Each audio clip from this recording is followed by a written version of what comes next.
Welcome back to the Peace Whimsy Co podcast, where you'll find your sparkle, embrace your peace, and discover a little bit of magic for everyday self-care. I'm Jessie Frances, and today the theme for the podcast is the magic of cozy autumn self-care rituals. So let's start at the beginning. What does cozy really mean for you? For me, it could be a lot of different things. Some days it's hot tea, fuzzy socks, and a planner full of stickers.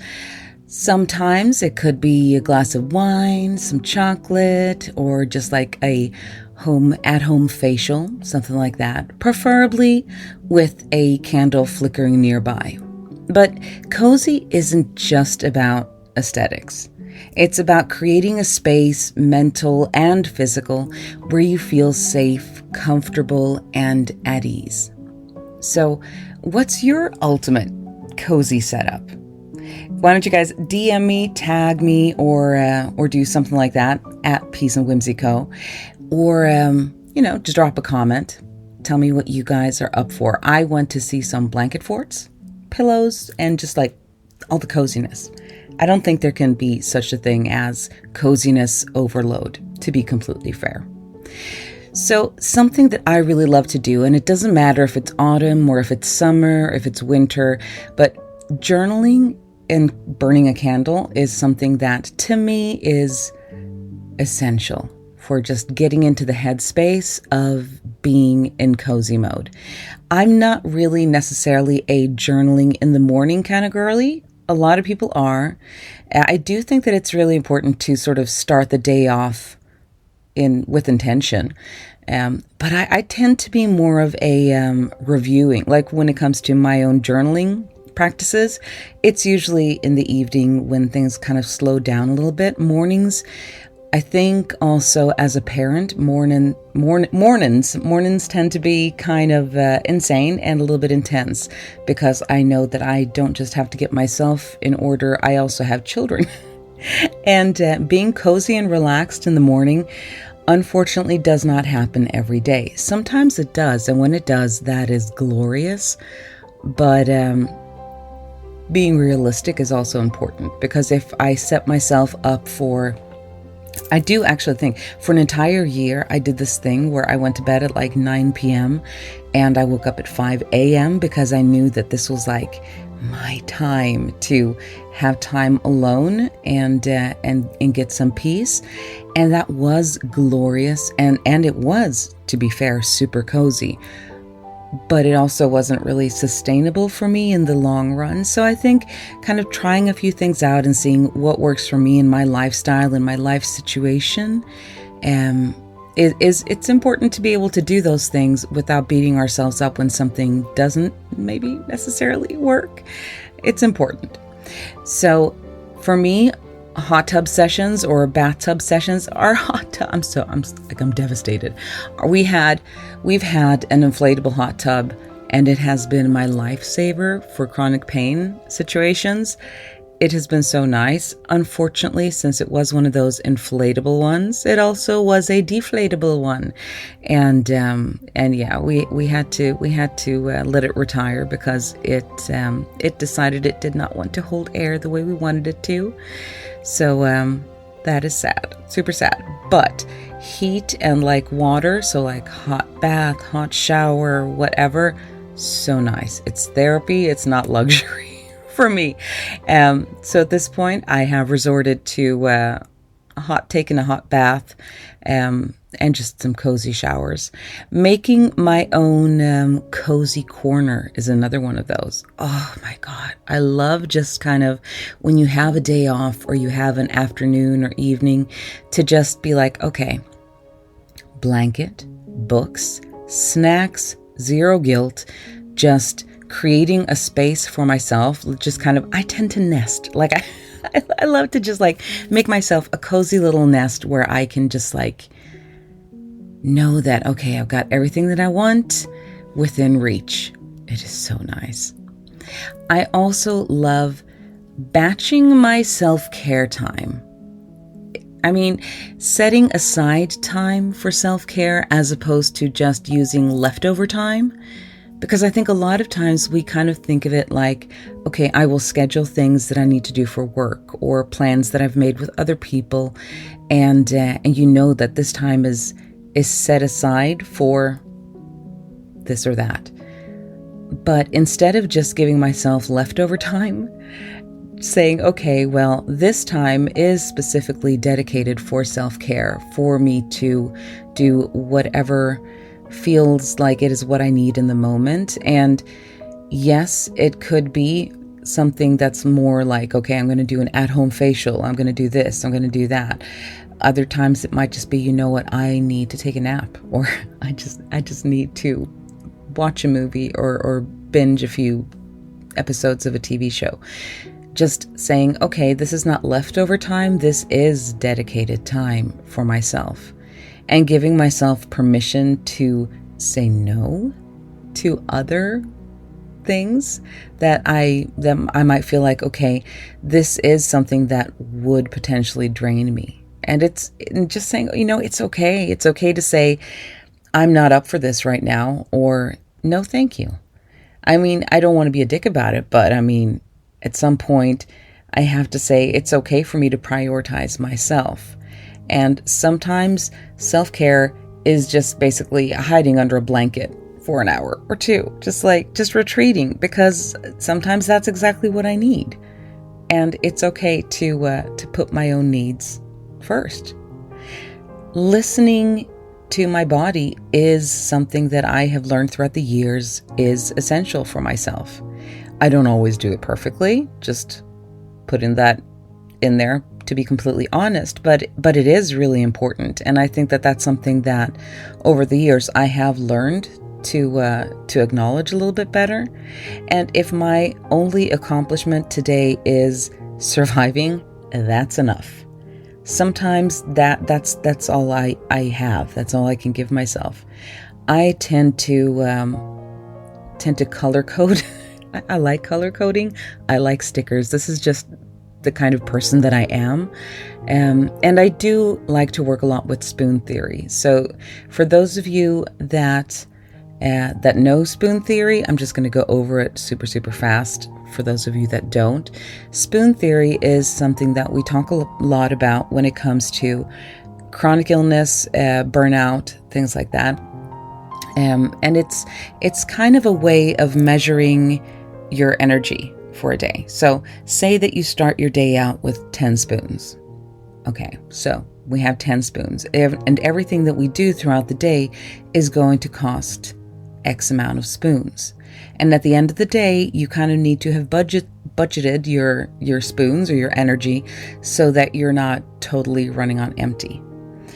So some days I might not have enough spoons, and it is possible that I might, borrow a few spoons of the next day. But if I do that, then if I borrow 2 spoons from tomorrow, then tomorrow I'm starting at 8 spoons. And if I wasn't able to get through a day on 10 spoons, and I'm now down to 8, you see what I'm saying? Like it's a bit of a vicious cycle, the whole borrowing spoons from the next day kind of thing.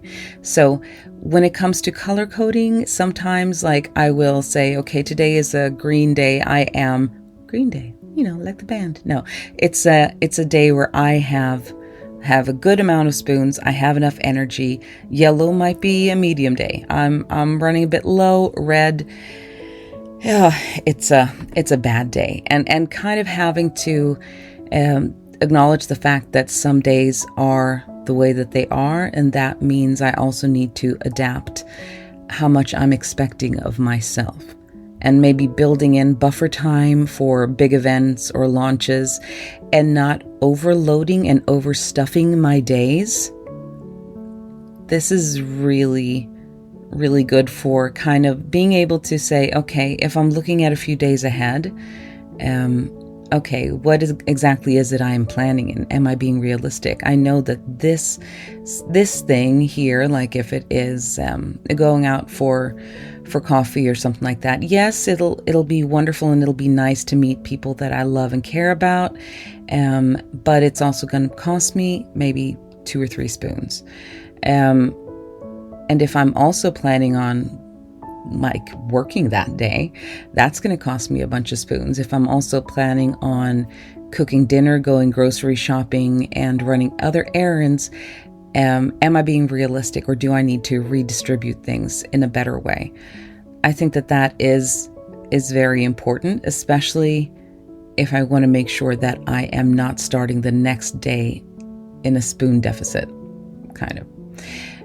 So building in buffer time and not overstuffing my days with things and expecting myself to have more spoons than I do is really, really important for me. Gentle movement can also be something to incorporate. Maybe a slow walk, or just taking time to breathe deeply, or doing whatever feels good to you.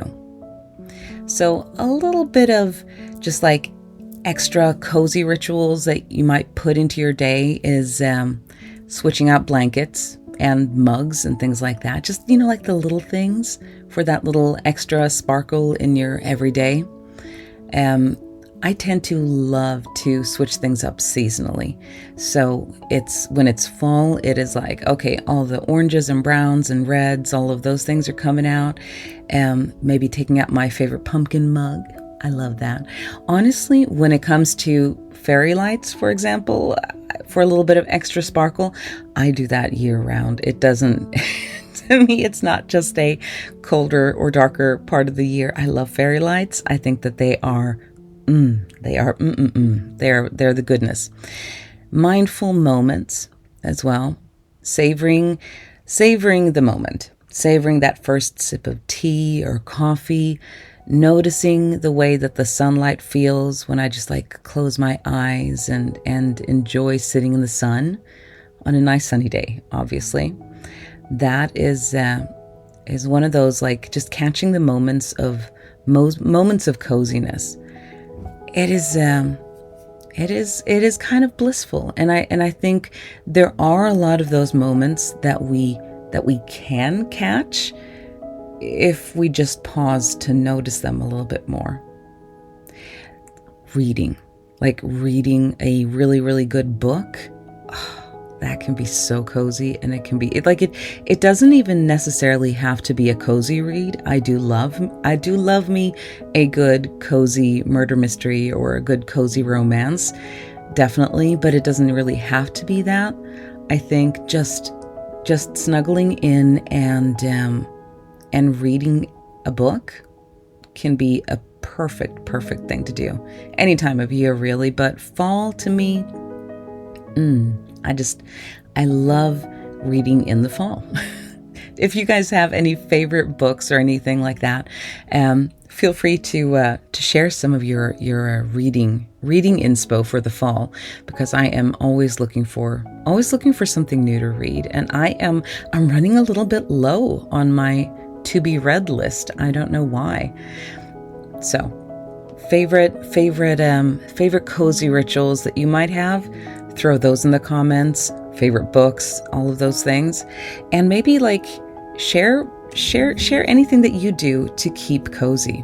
Those are some great things that we can share with each other. So if we move on from the physical to the more emotional, cozy isn't just about what's around us. It's also about how we treat ourselves. Are you giving yourself permission to rest? Are you letting go of guilt when you need a break? I know a lot of times I tend to go all or nothing. I think that way of thinking has really been, in a lot of senses, damaging for me. And it's something that I work on the regular to try to steer away from, to give myself a little bit of space. Some days I might wake up and be in a lot of pain. I mean, this is not even uncommon, to be fair. It's a weekly thing. I will wake up certain days and be in so much pain. I'm like, I don't know how I'm going to get through this. But when I wake up, assume that the entire day is messed up now, then I might very well be missing out on things for the afternoon. On the other hand, if I say, okay, this is where I'm at right now, I can't make it out of bed for a few hours, so I'll give myself the time that I need and then I'll check back in with myself at lunch and reassess the rest of the day. Maybe I'm doing better, and maybe I'm able to do one or two things and get those done in a tempo that suits my energy levels for the day. But allowing myself that slower pace and to do the bare minimum is going to help me heal and recover faster.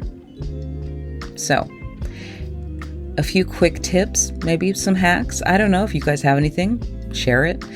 I do like to write down like a few things that I feel like, okay, these are potential things that I might want to do for self-care, and maybe like having those planned out in advance, and then just like picking one a day, or just to focus on taking care of myself, doing like a face mask or journaling or whatever feels right at the moment. Sometimes setting up a cozy playlist, oh, that can be so nice. Just like having something to listen to that just rolls and you're like, this is the vibe right now. This is what I'm going for. It can be awesome.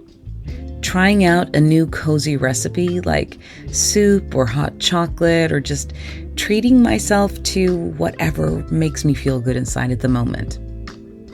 Anyway, I think that it is really important to be kind to ourselves, giving ourselves the space that we need to do well emotionally and physically, and amping up that cozy factor for fall.